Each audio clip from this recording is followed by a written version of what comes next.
បាទនេះសម្រាប់បងប្អូនដែលគាត់ត្រូវការប្រភេទតូចបាទដឹកអីវ៉ាន់ក្នុងក្រុងអីស្រួលបងប្អូនណាបាទប្រភេទកន្លះតោនបងប្អូនបាទនេះ500គីឡូបាទរៀបចំរួចហើយបងប្អូនបាទឡានស្អាតបាទមានហ្គាសស្រាប់បងប្អូនណាបាទមានហ្គាសស្រាប់ប្រើស្រួលដឹកអីវ៉ាន់បងប្អូនបាទបងប្អូនអាចមើលបញ្ចុំសិនទៅបាទសភាពខាងក្នុងអីឡាននៅស្អាតទេបងប្អូនណាបាទស្អាតបាទ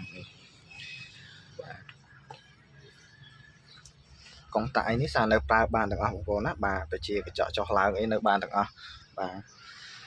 ទឯកសារគ្រប់ចំនួនបងប្អូនណាបាទឯកសារគ្រប់ចំនួនបាទឆ្នាំ01បងប្អូនអាចមើលបានតម្លៃវា4000ជាងបងប្អូនបាទតម្លៃ4000ជាងបាទបងប្អូនមានតម្រូវការចង់បានបាទអាចទៅមកមើលបាន